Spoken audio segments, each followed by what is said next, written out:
Okay, so Professor Galdini, we're starting this appointment that we will do every week, or in international we're going to do it in English, so it's going to be like the International Corner of LRA.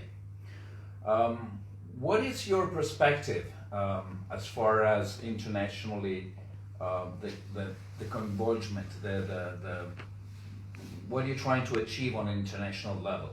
What is your idea of LRA on international level? Well, we believe that freedom it's not only one country's cause. We believe that freedom and democracy are a whole world cause.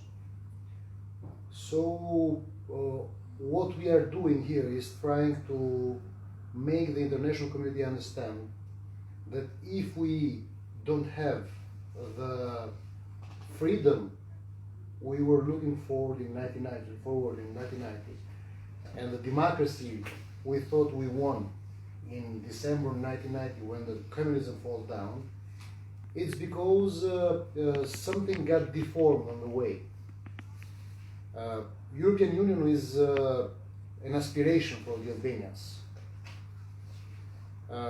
And we have an agreement of stabilization association with the European Union, and now we are about to sign or to open the negotiations with the European Union.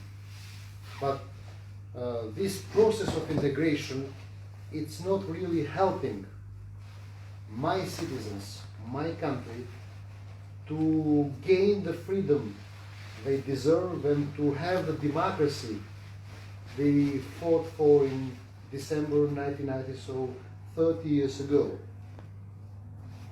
Then the question is, are we going to accept a compromise? So a fake democracy, a fake freedom, just to fulfill some criteria formally?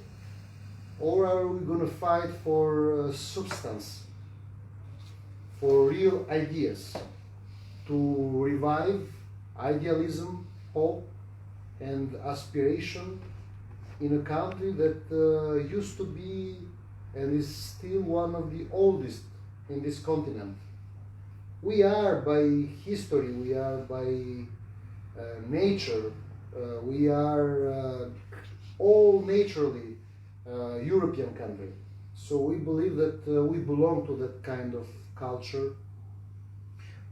Yes, indeed. But also Europe is going through a change. Also there is a crisis of morality, of politics all around Europe, and so my question is, LRA is bringing something new that you want to also to invest in other countries, or it's it's a movement that just need to interact with the rest of the world, and so you are trying to reach out to let people know what's going on. I mean, because your party is one of the only party here in Albania that is really speaking of of the chart. Is telling what's really happening. Like in these days, we see there is kind of a revolt, of a very young revolt, and looking from outside, it may look like they're just kids coming together to fight a system. But maybe you have an insight in this. Maybe you have something that you can explain in a different way, as different from the official media, different from a foreign view that doesn't know what's really going on. Well, just by being a new political party, a new movement, LRA, we are making a stand.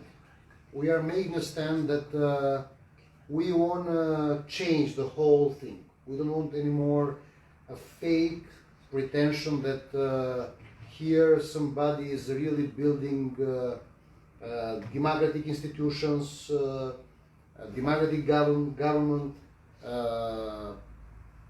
European laws and standards. We don't want any more pretension. We understand that Europe is now in a very chaotic, yeah. turbulent times. We understand that this coronavirus pandemic is creating a lot of trouble and maybe a lot of insecurity about how it's going to be in the future. So just by existing, we are making a stand. And the other step, I think it's very important, is that we don't need only to exist, now we need even to speak up. And we are speaking the truth. We have started speaking the truth by saying to our Albanian citizens, but even to our international friends, and I thank you for this idea, for this international corner, because through this international corner we can talk even to them, that in 1990 we didn't want a real political pluralism. We had indeed the continuity of the former regime. So we have a fake political pluralism.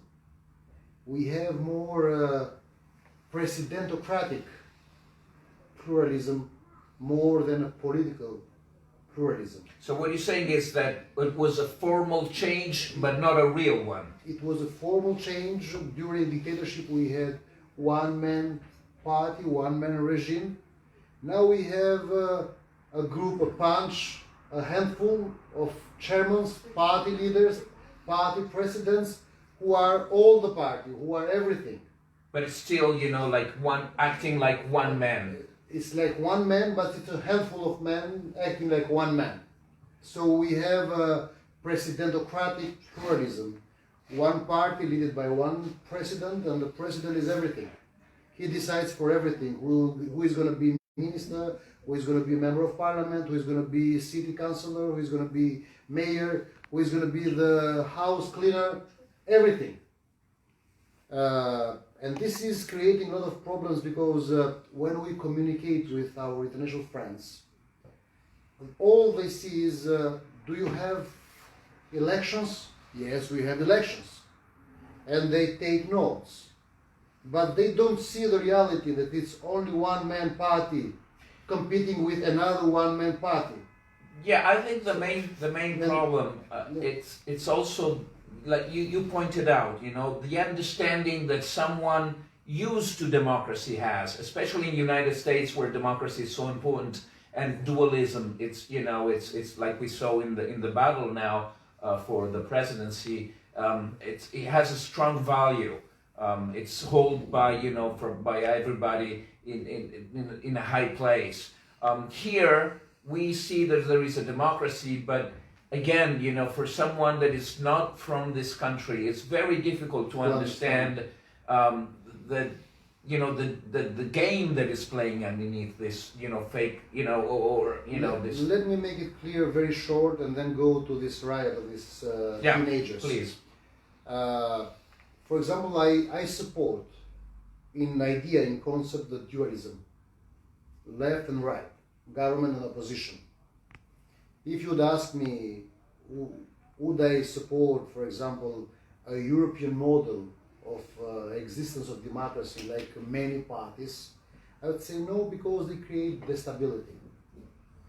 But these are still arguments within democratic, let's say, concepts and living. In the United States you have dualism, but in one party you have full democracy, guaranteed full democracy. You have the protection of the critical thought guaranteed. You have the adversaries within the party being voted and speaking up. Nobody claims who is the enemy, and nobody claims who is the friend of the party. So democracy works, and it's about ideas, not about personalities. So yes, when it comes to a huge, big competition like elections, you have two leaders, but they represent. They are not the only thing the party got. They represent an agreement, a consensus, coming by competition, a democratic competition within the party. Here in Albania, when you have elections, you have 4 persons who decide for everybody down then, and it's only 4 persons on elections, not 4 parties. You have 4 persons, so you have then 4 armies, not a democratic. You have quite a regime party. Yeah. Running against a regime party on the other side. Yeah, I was quite surprised by, also when we communicated and we were making the decision of coming here and starting, watching closely what was going to happen and how you started the party and how you were approaching the election. It was very, a very dramatic moment when we realized that there was this kind of interference by the political party into the government, where people working for the government had to, explicitly tell what kind of political orientation they had. That is kind of strange for a democratic nation to have to force people to say, what's your political orientation, because political orientation should be something that, when you go inside a closed box and you only cross one thing in the electoral paper, and nobody should ask you what's your political orientation. So how does it work? Why is here a political party, even if it's the government, can interact with the state and force people kind of having this idea that the political party should influence the state? You see, I remember now what this lady, I don't remember her name, but the CEO of Vogue is famous about her saying, "Fake it, fake it." So all they are doing in these 30 years, they are faking everything. So they want to create the idea that there is a political debate, but it's a debate based on a regime way of thinking. So you don't have people being represented, you have leaders being represented. You don't have a real media debate because you don't have people being represented, but you have leaders being represented by analysts, opinionists, journalists, and editorials. Mm-hmm. So if in the West you have different point of views and you have a strong debate on ideas, it's people being represented. Mm-hmm. It's groups of interest being represented. In Albania, only leaders. People are not represented, groups of interest are not represented in the political debate. Well, from somebody who is outsider, well, it looks like a normality.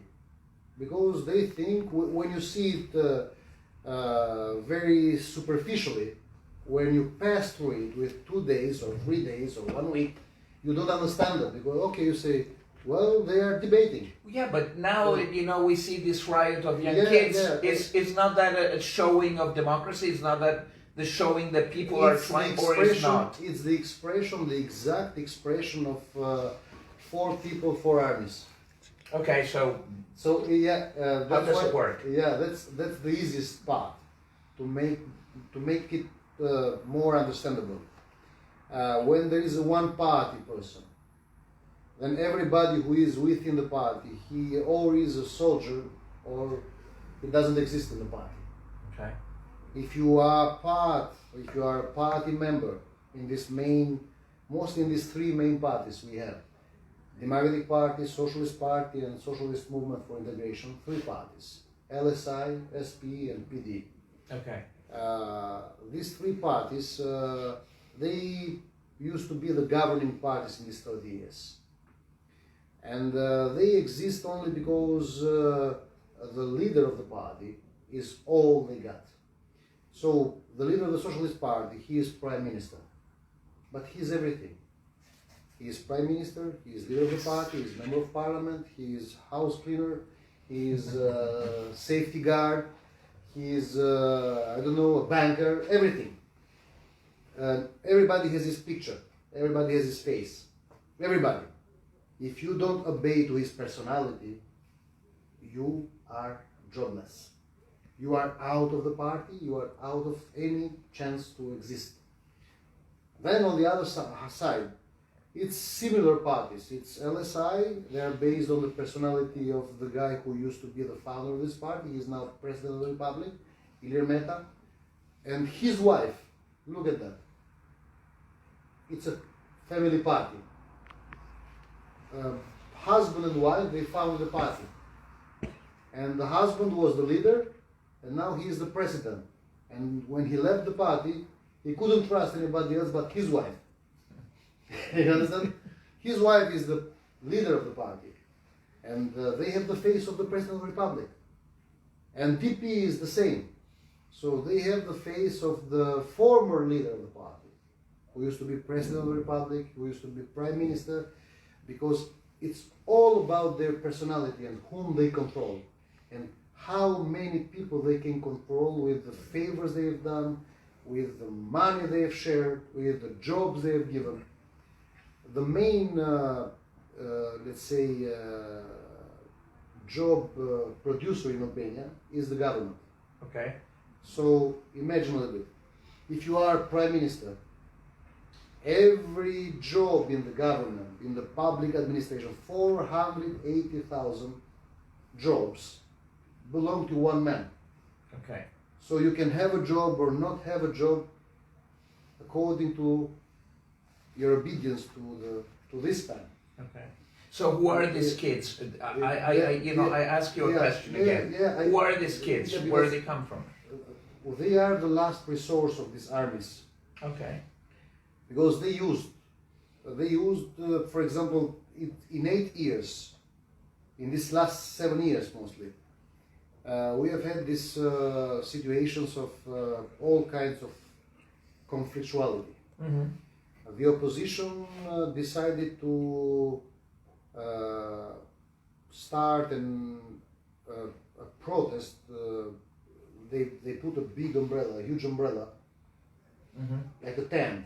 Mm-hmm. They put a huge tent in the front of the Prime Minister's office in 2017. And it was a very political thing. All the elites, political elites of the party were there. They failed. Then they used later on the students and the lecturers of the universities in a huge movement in 2018, 1 year later. And they failed. And then they used in 2019 their, let's say, maximum, the maximal move. They burned their parliamentary mandates, so they resigned from their parliamentary seats. Mm-hmm. They abandoned the parliament, and then they decided to not participate at the local elections. Okay. From January 2019 till 30th of June 2019, they have done almost more than 20 protests with Molotovs and burning everything, trying to burn everything. But they failed again. It seems like they are now out of resources because the mature ages are not anymore willing to proceed on this violent way of behavior. Mm-hmm. So they have turned their eyes on the last resource, using teenagers. Like the Hitler Jugend when they were losing Berlin, and finally they had kids, fighting for the regime. It's the last resource. Okay. Kids fighting for the regime. The irony and the paradox is that the opposition is using kids to protect the former regime. Look at the paradox now.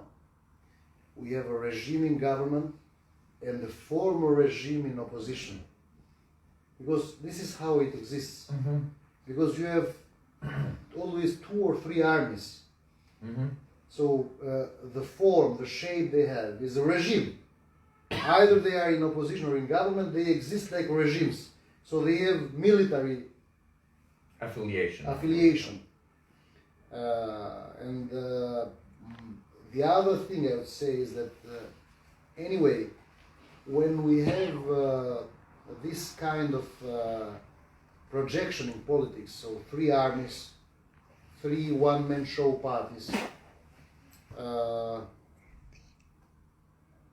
the situation goes on the direction that they agree with one another. They, anyway, when they fight, they still have a negative consensus with one another. So it's more of a, you saying it's more of a ballet, it's more of a orchestrated kind of... Yeah, I believe they are now fearing very much this judicial reform Okay. that the European Union is trying to enforce in Albania, and the United States are really pressuring a lot Albania to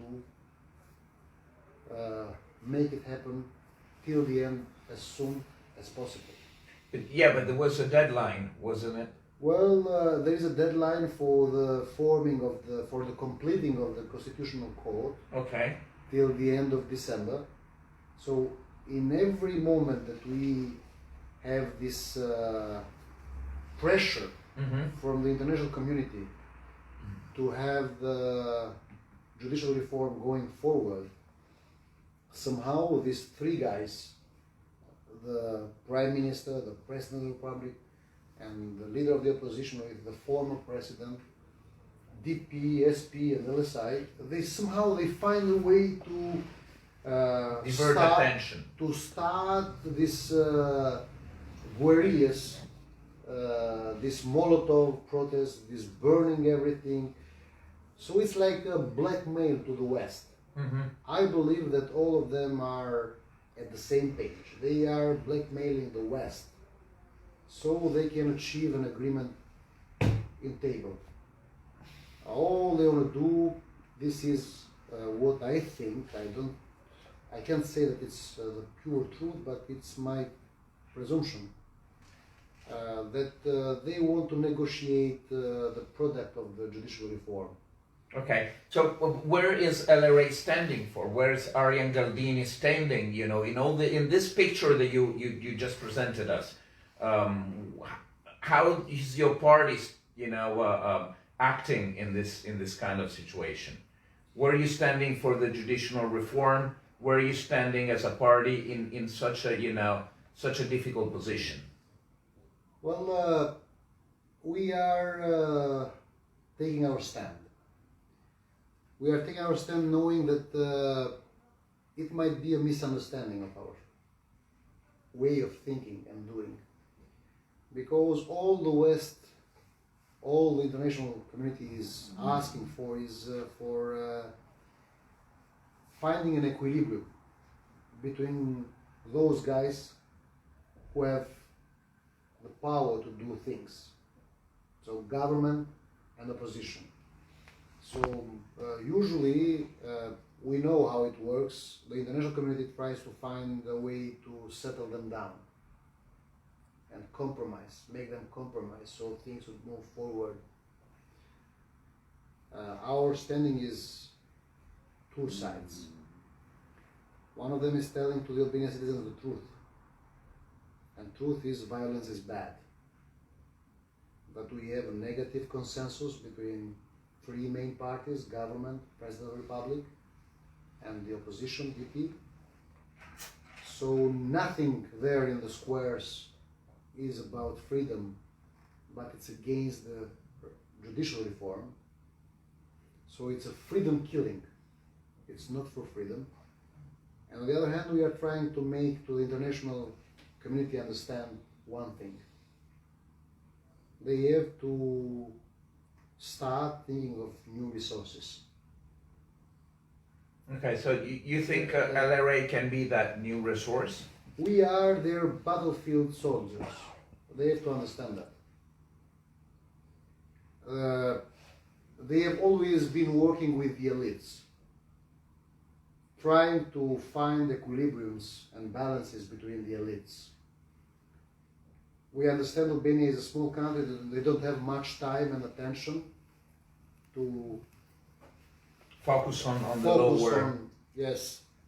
But after 30 years, I believe they have to understand that it's a moment that they have to meet the reality in the society. Otherwise, here everything will be very much ununderstandable, even much more ununderstandable than it is now. Okay. It will create subcultures, and let me remind you one thing.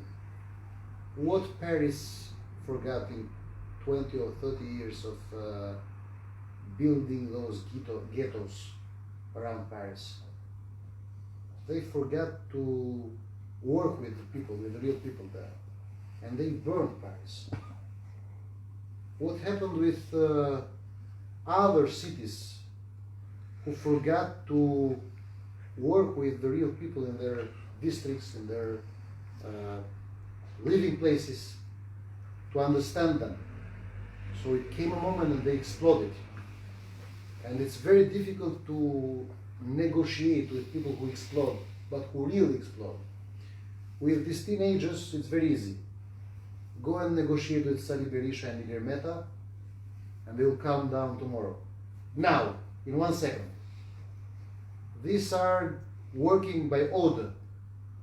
These are armies. It's not a natural explosion.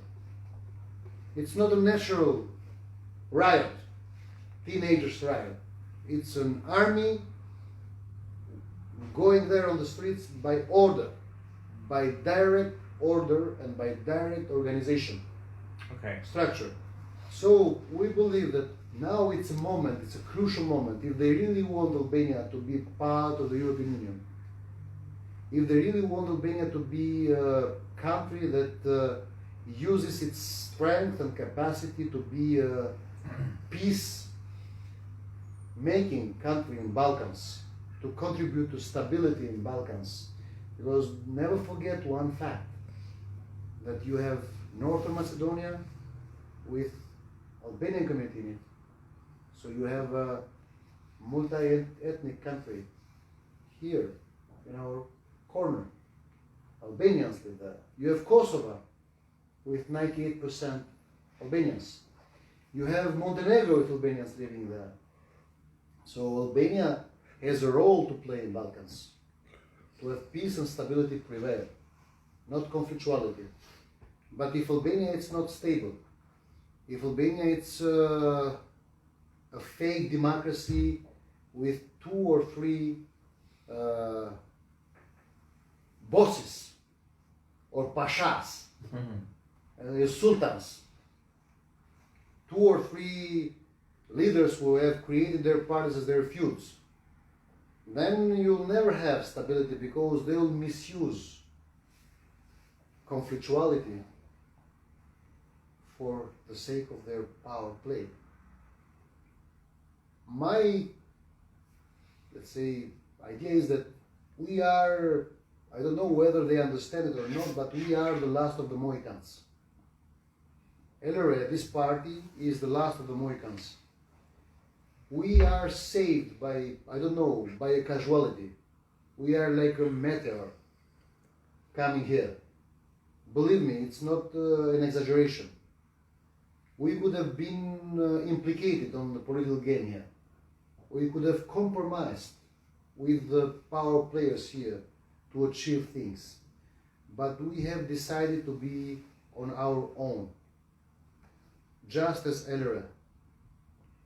We have decided to do that because we want to really challenge the reality in the deepness of its cultural structure and of its, let's say, acting structure. But we need for the West, for the international community, to understand that we are their battlefield soldiers, soldiers of truth and real freedom and democracy, if they really want that.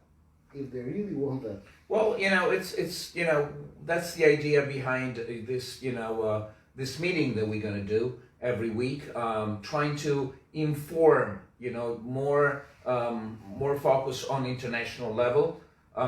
Also, there is a plan to go and visit different countries.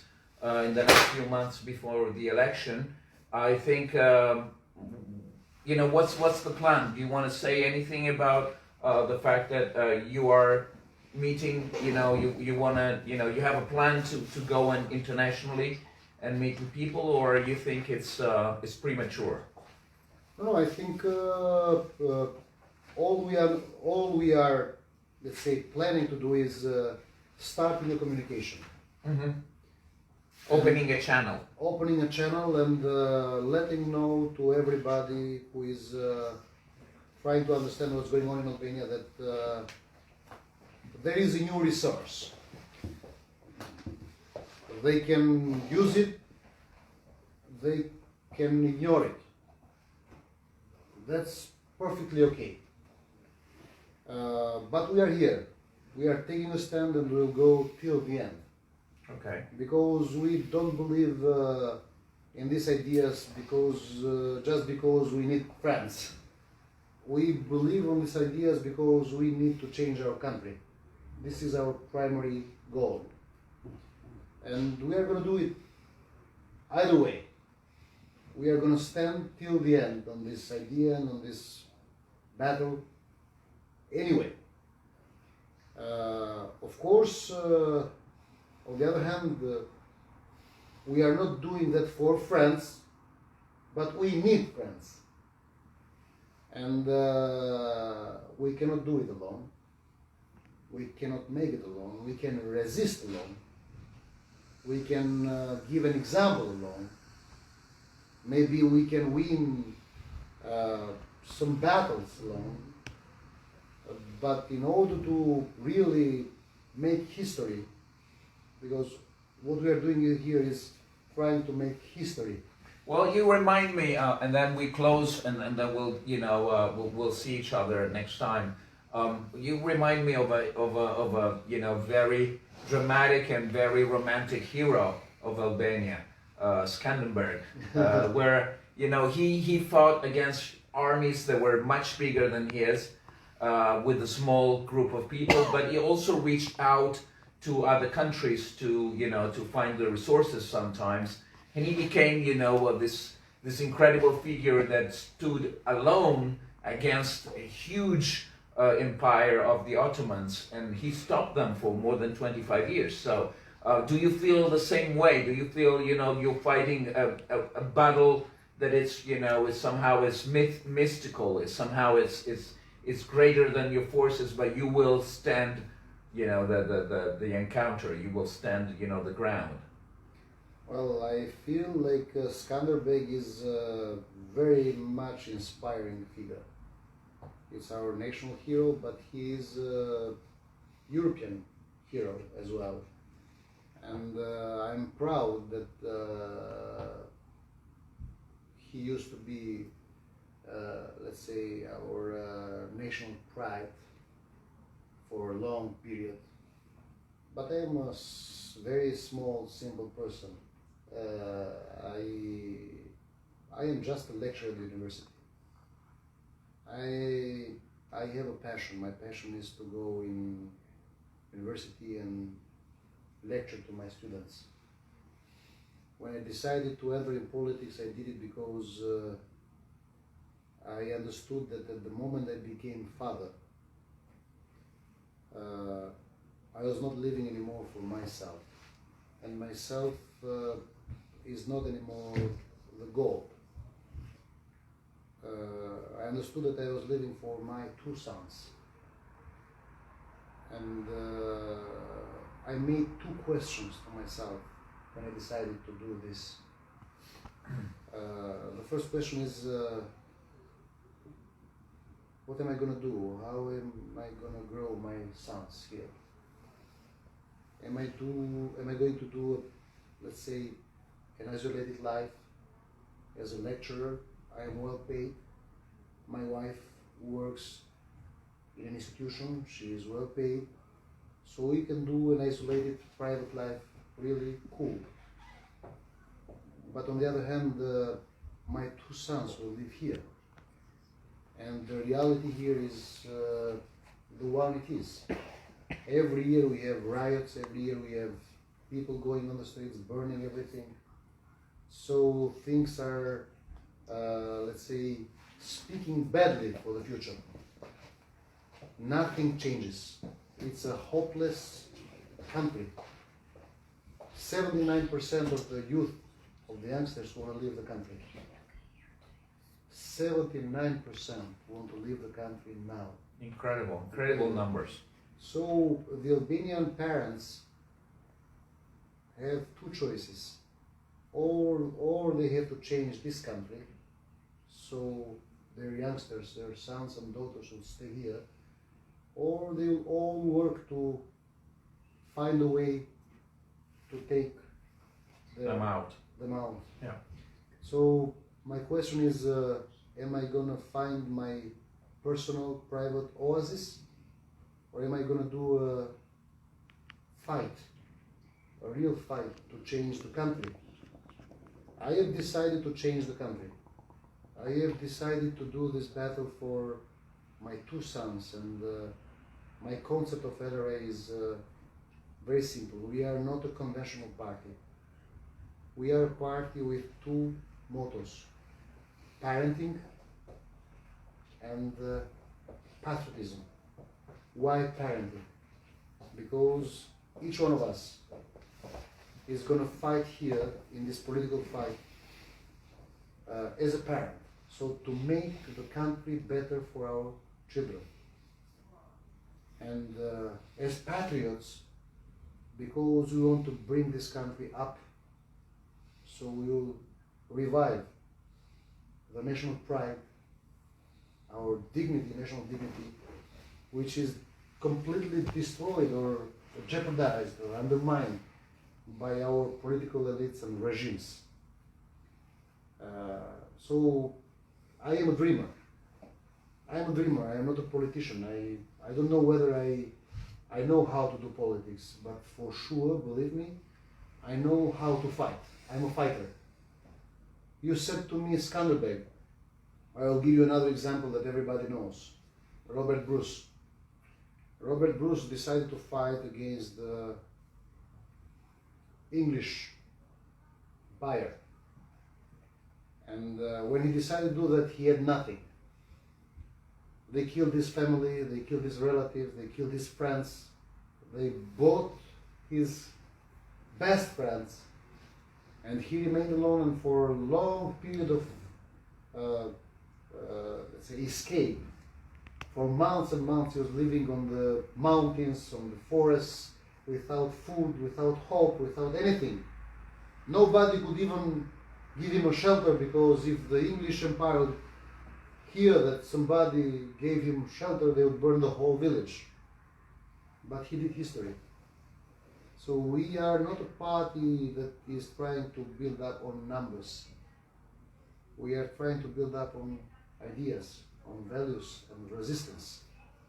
So the International Front has to understand that they have battlefield soldiers here who are real. They are not fake.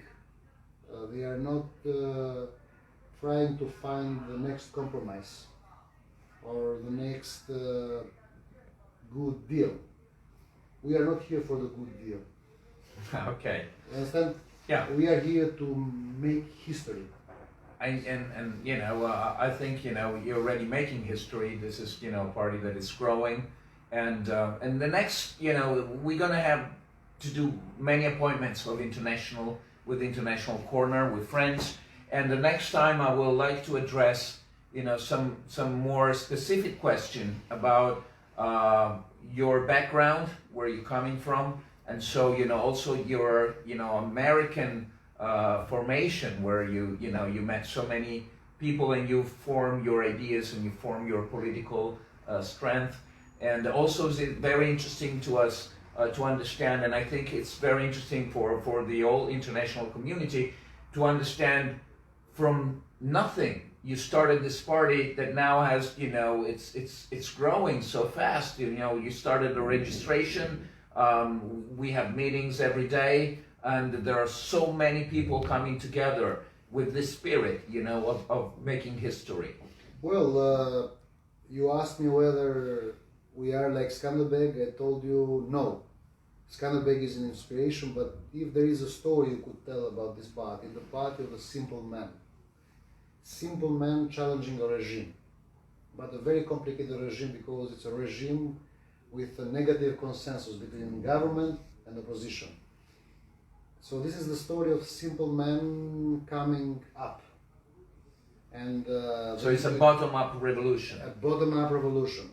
And the thing that is going on here is that, believe me, Gabriele, we have started with zero. Zero money, zero sponsorship, zero financing, no lobbies, nobody gave us any money.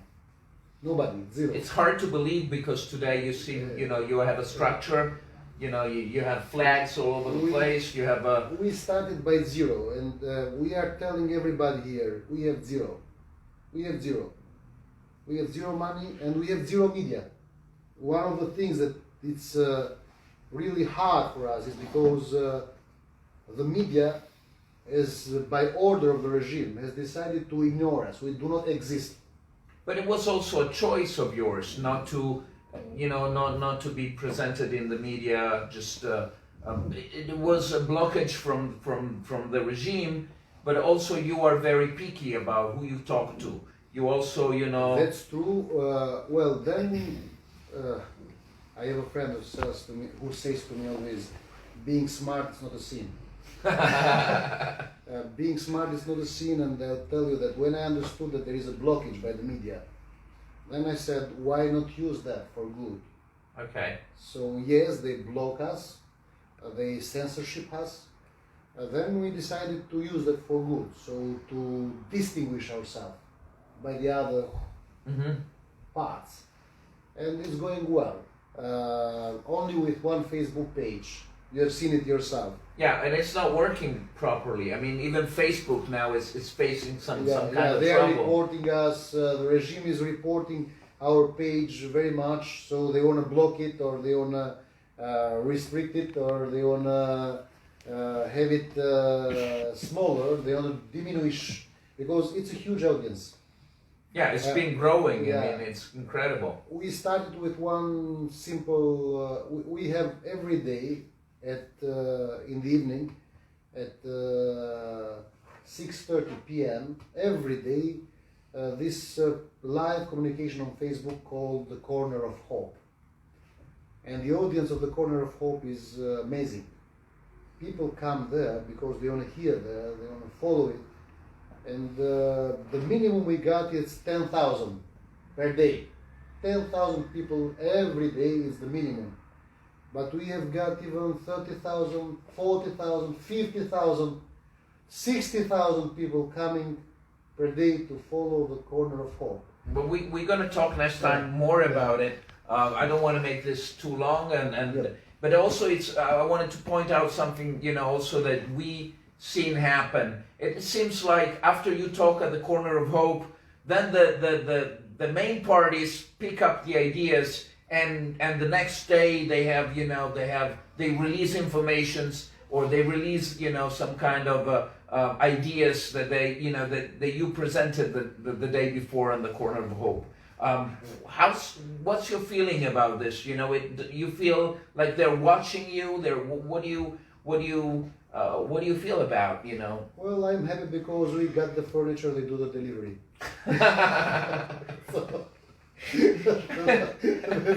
We got the ideas, they do the delivery. We got the opinions, they do the delivery. We got a point of view, and they do the delivery. They have the media. Okay. Of course, they can make it look like it's their idea because they make it big news. But we know all of them, all the community who follows the Corner of Hope and follows our Facebook pages and our social media. They know that it's our ideas and it's our point of views, our concepts that are being copy-pasted by the main political parties playing the game here. All right. So, well, thank you, Arian. Thank you, LRA. And we're going to see each other next time. And we say thank you for everybody. Thank you for following us. And just keep, this reminder that the International Corner is going to be, happening more and more often. We'll give out the informations, and Ari is going to be here, but also other members of the party. We want to interview everybody and to get real feeling of what the party is doing and how it's progressing.